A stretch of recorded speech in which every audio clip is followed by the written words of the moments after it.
Welcome, welcome. You are now part of the live session. So thank you very much to the wonderful faculty, and thank you very much to the participants. Many of you have put questions into the chat. I would welcome you to add questions to the chat. For the next 30 minutes, we will have a live Q&A.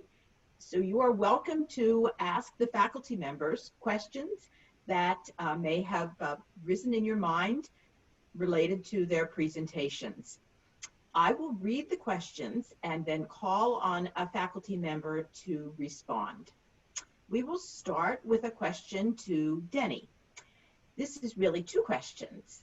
So that is, please explain the difference between free sugars and added sugars, and in your opinion, what should toddlers be drinking, knowing that fruit juices are considered free sugars? Take it away, Denny. A lot of these things deal with definitional issues, and the definitions are often relatively arbitrary because they're defined by human beings frequently according to their own allegiance biases. So pretty much all added sugars are free sugars. They're added as simple sugars. They're added to a product, such as, a cereal, for example. Free sugars are sugars that are simple carbohydrate sugars that are naturally present in the product itself, such as sugars that are present in oranges or orange juice or honey.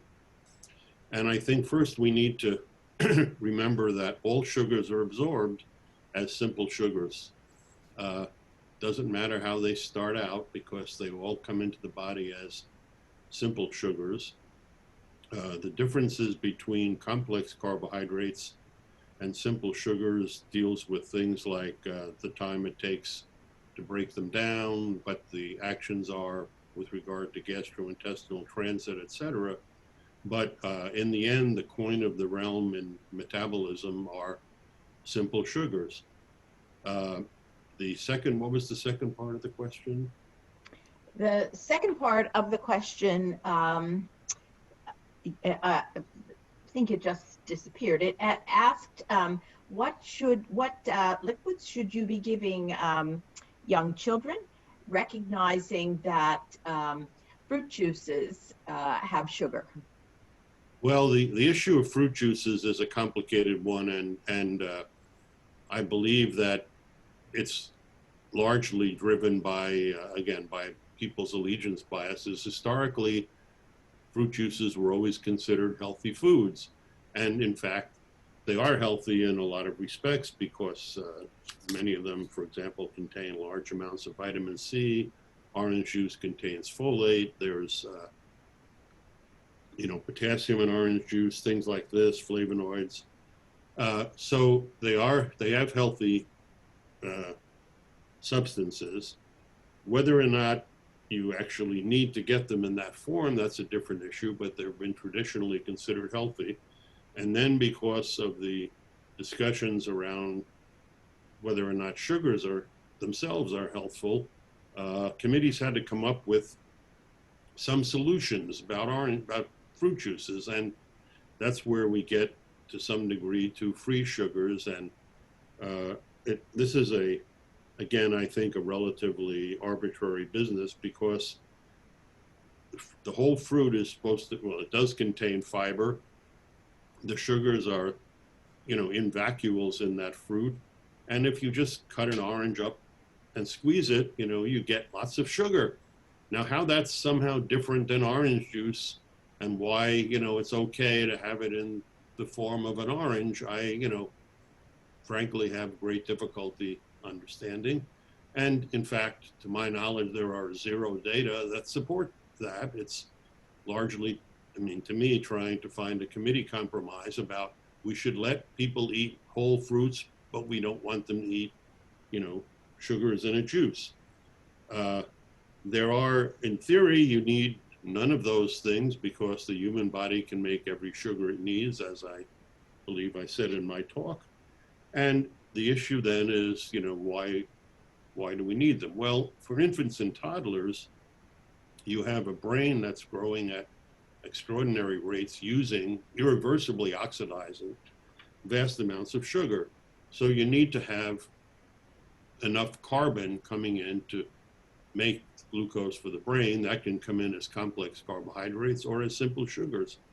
But there's little evidence, I believe, as I said in my talk, that if a child is active and not becoming obese,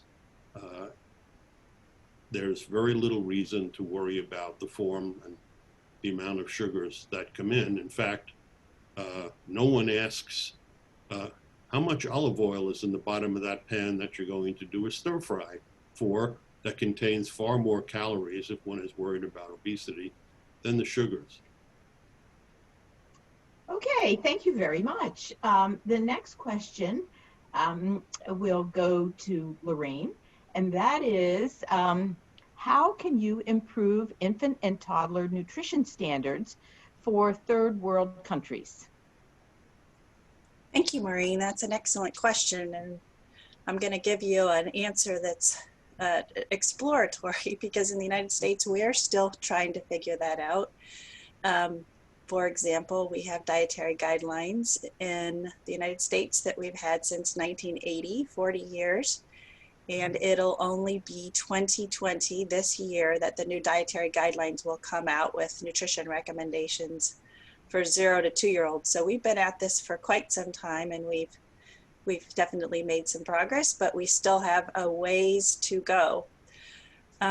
What I would tell you about the process that we've used here that may be instructive to other countries is that we've tried to start with the science, put together experts, folks who are well versed in the science and who know the literature very well, and formulate recommendations, and then partnered, interestingly, with advocates and other stakeholders who can help us magnify that message and get that message to the policymakers so that policy can be enacted.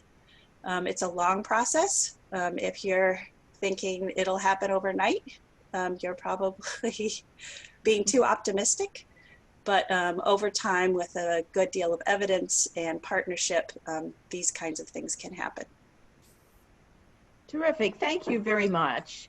The next question is for Susan, and it is, how can a child from a poor family be exposed to many varieties of food? Again, I think that that's a sensitive and important question that's being asked here. Much of the research that we do that looks at improving children's acceptance of variety has been done in relatively affluent samples. And so what we know are some considerations for families for which income is a serious issue, that there are limited resources, that mothers of children who come from low-income families are understandably resistant to the notion of wasting food.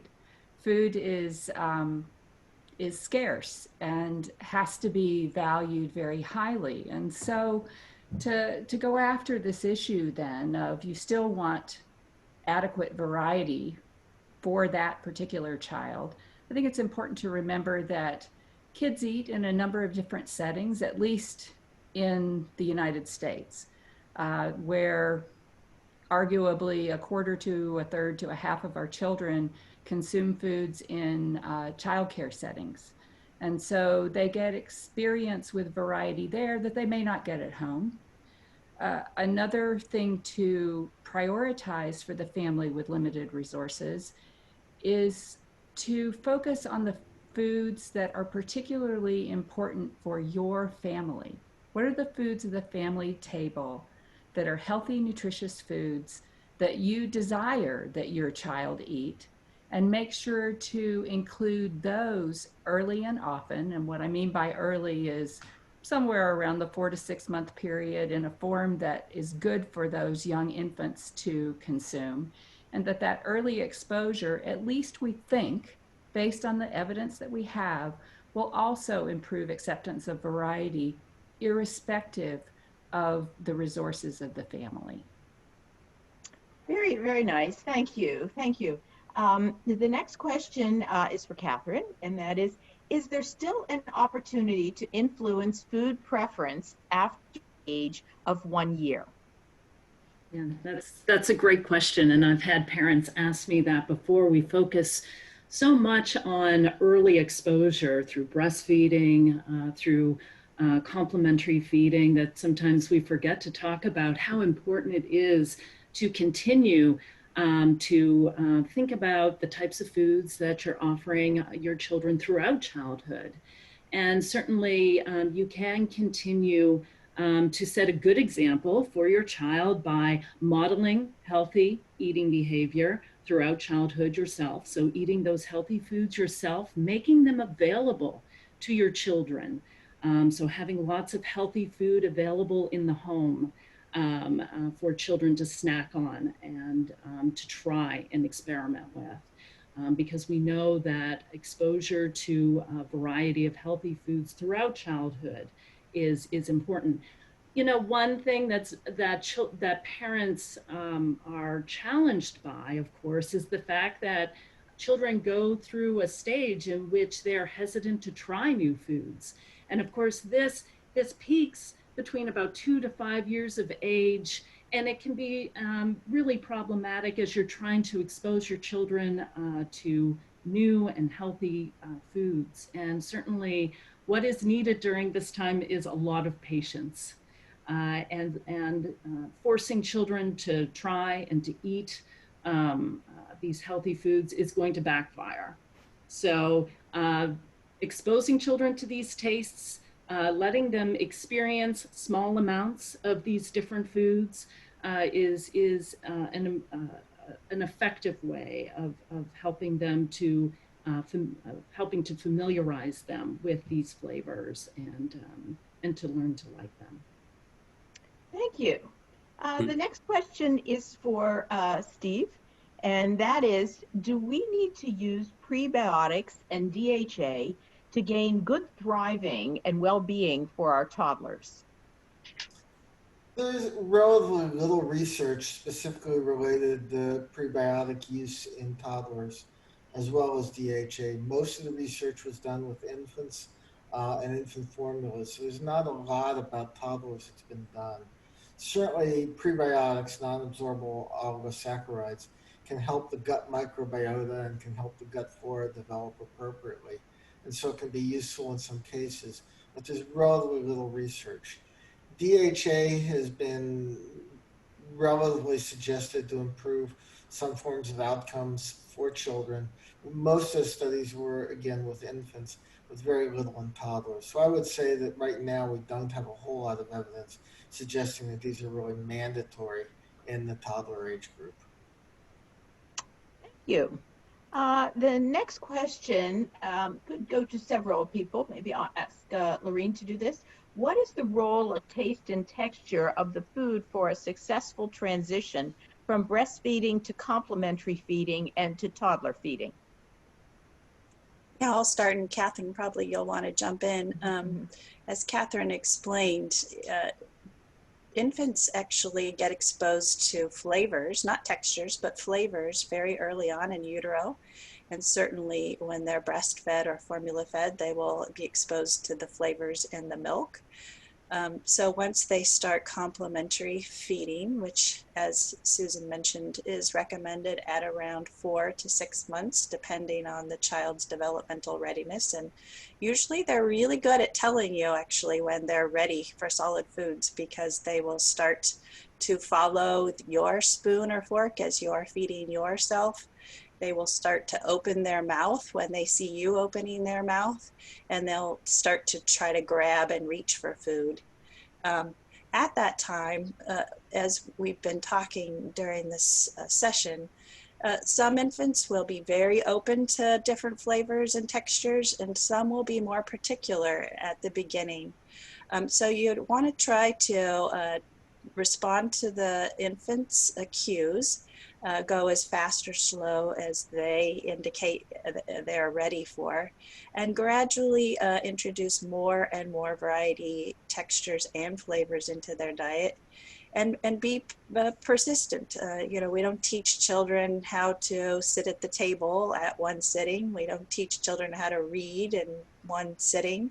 And we don't learn how to eat lots of different healthy foods at one sitting. So it often takes, and parents are usually surprised by this, it can take 10, 20 different exposures to a new food or a new flavor or a new texture before a child accepts it. So what you have to do is not give up at the first attempt. And Susan mentioned that about food waste. So that's tricky. But if your family is all eating the same or similar foods, that's one way to overcome the challenge of wasting. You can have the parent finish or another child finish or eat some of the food that is left over, so you don't have to worry about wasting.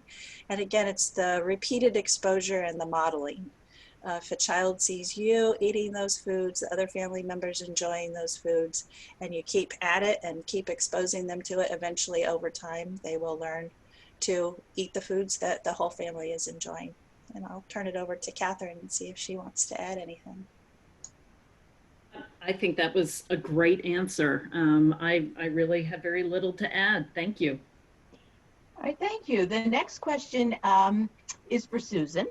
And this says, is it proper to force the child to eat up to the extent of using a rod on the child because the child must eat? I think I understand where this question is coming from.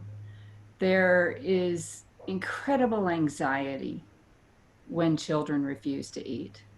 And I certainly understand the worry and concern of the adult when they are thinking about, is my child getting enough to grow well and to be healthy? I do want to caution, however, against forcing. Kathy Forstell mentioned this earlier, that in general, pressure might work in the short run. You might be able to slip that bite in, or you might be able to force them to do something in that moment, but it's not a long-term strategy that's going to win the day. Pressure, and particularly pressure under really negative circumstances, like any kind of physical forcing, is likely to make feeding more difficult over the long run rather than easing or improving children's acceptance. Going back to one other way of thinking about this is eating isn't built in a day. It takes a lot of practice and persistence, and especially during that toddler period where children desire to do things for themselves, and yet they don't always have the motor capacity to do it well and gracefully and efficiently. That's the time for patience, and that's the time for building children's autonomy to be able to do it for themselves, because that's an investment in long-term food acceptance. Very, very nice. Thank you. Denny, the next one is for you. And what is your opinion about honey to use as a sweet in toddlers' diet? Well, I don't, putting aside the care one has to take about, botulinum toxin and things in very small infants. I mean, I don't think there's anything special about honey one way or the other. I mean, it's another sweetener, and if one thinks it's a reasonable sweetener that one prefers, that's fine. If one doesn't, you don't become honey deficient in any way that I'm aware of. And I think the main issue there, again, is the amount of calories that one supplies with through the honey. If the child is growing normally and not gaining excess weight, I don't think there's a lot of concern. I mean, there is some, I would have to say there's a potential concern about consuming vast amounts of honey with large doses of fructose and what effects fructose may have, but I don't know of any significant data in normal children that's a concern. All right, thank you.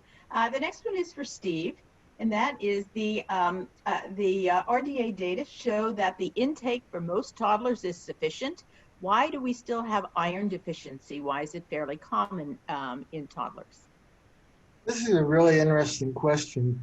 Because you're correct. The EAR is very low in toddlers. The average requirement is 3 milligrams.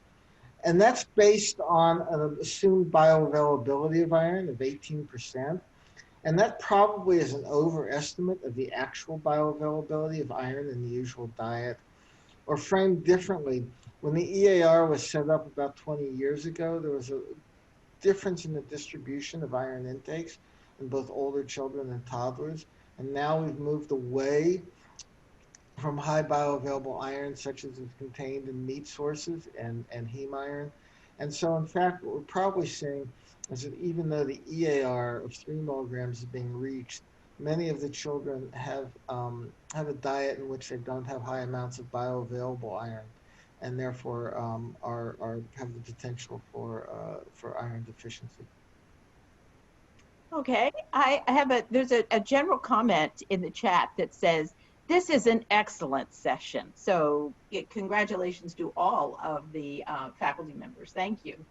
And the next question is for Kathy. And is it true that infants learn different flavors of food from mother's breast milk during breastfeeding? Maureen, I think we've lost Kathy for the moment. Oh, have we lost Kathy? Yes. Oh, okay. Is there someone else who would like to address that question? Otherwise, we'll go to the next question. Yeah, I can take that. Okay. It is true. So there are flavors do pass through the amniotic fluid, and babies taste that amniotic fluid. So what the mother eats, obviously it's muted. It's not the same as eating the exact food that the mother ate, but there are some flavors that can get through into the baby in utero. And similarly, there are flavors that can get into the breast milk, so that what the mother eats can set up a child for liking or not liking certain flavors.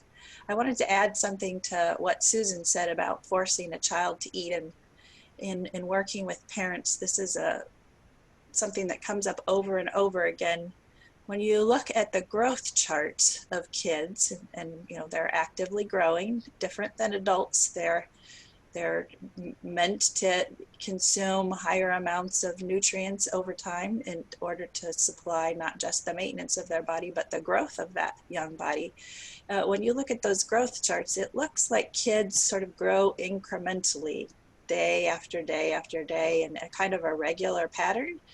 And those growth charts are smooth, meant to be averages, but in actuality, children don't grow like that. They grow in spurts.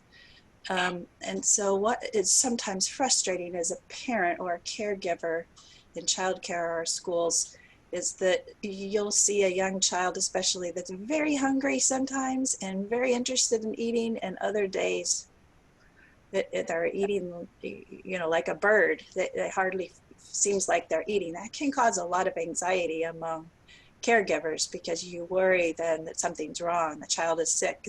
They should be eating. They're growing children. Why are they're running around? Why are they not eating so much? So it takes a little bit of patience to understand that when they're not growing, they may eat less, and that they're actually doing exactly what they're supposed to be doing, and that is responding to their internal cues for hunger. And by forcing them to eat when they're not hungry, you can actually override those internal cues and teach them by habit to eat when they're not hungry. And in some countries, including the United States, that is a problem that we see when people eating and not responding to their own internal cues and gaining excessive weight. So that's just another reason or consideration for caregivers when they're feeding, especially toddlers. Thank you. Yes, it's certainly important to remind all of us that the growth curves that we see do not represent how children actually grow, and that they do grow in spits and spurts along the way. So thanks for the addition. The next question goes to Steve, and there are two questions that ask about zinc. One is, what are the most common sources of zinc? And then along with that, is there any feasibility to market zinc fortified infant formula in deficient areas? I'm actually going to start with the second one about infant formula. Infant formula in the United States is regulated by the Infant Formula Act. It sets a minimum amount of zinc in infant formula, but not a maximum. The concern about putting excessive zinc or added extra zinc in formula has been the possibility of a zinc iron or zinc copper interaction. So there would be some concerns about giving high amounts of iron in a food that the child was getting all the time.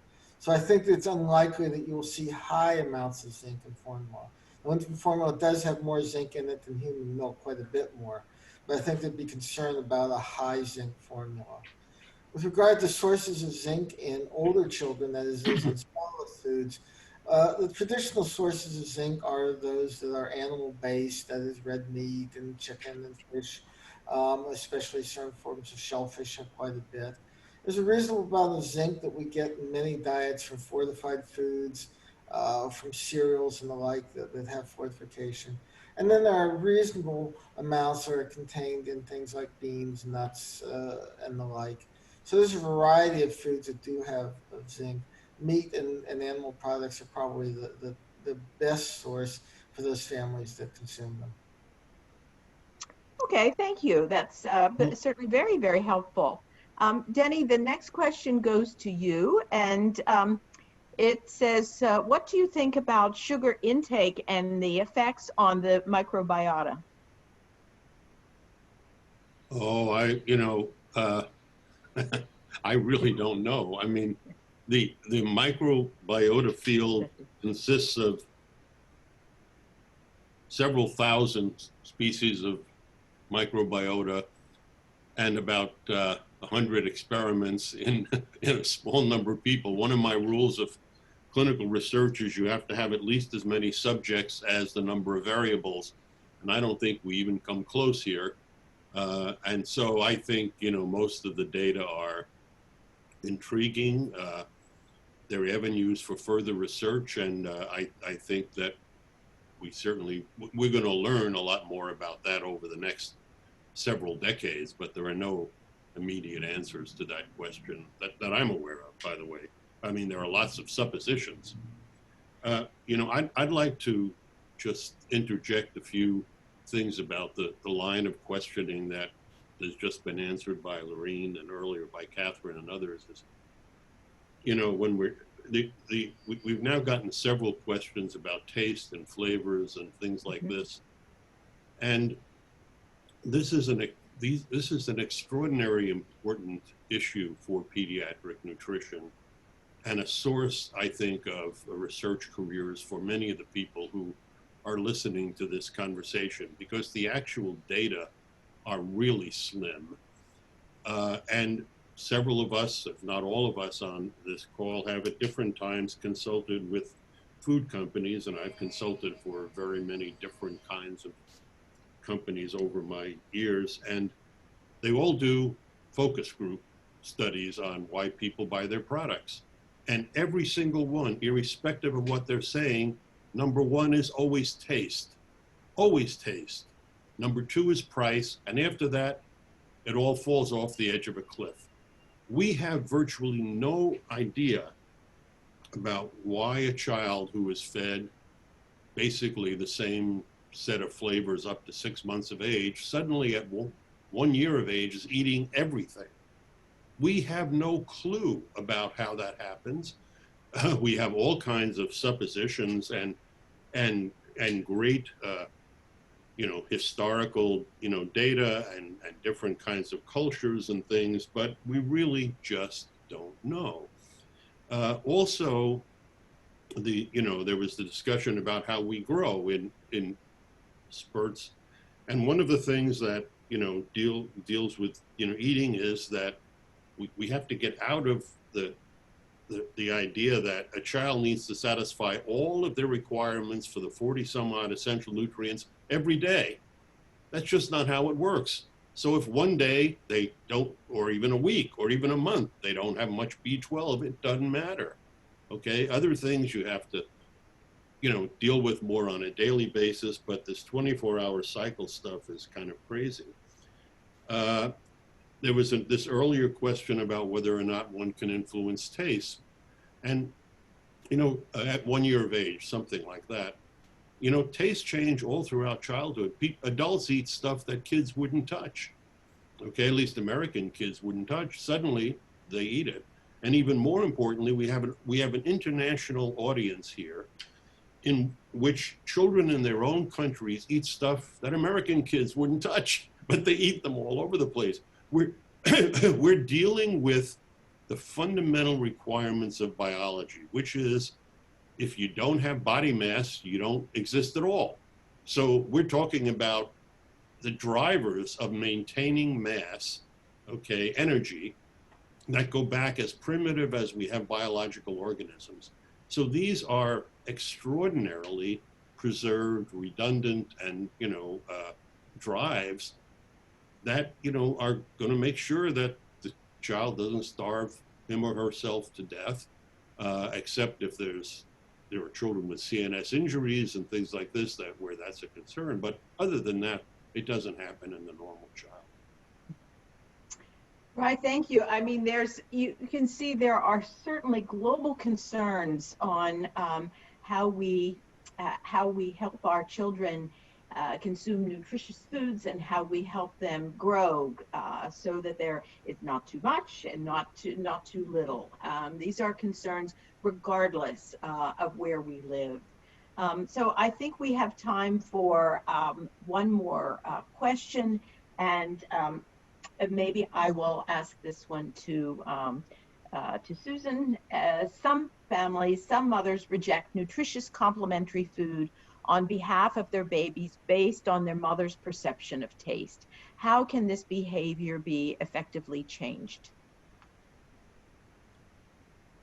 And isn't that a great question? I'm gonna call on a response that Denny gave to us of, gosh, don't we wish we knew that? I don't think the data are really adequate. I can tell you what drives mothers' behavior, though, based on the small studies that we've done, and that is mothers' desire to see their children eat.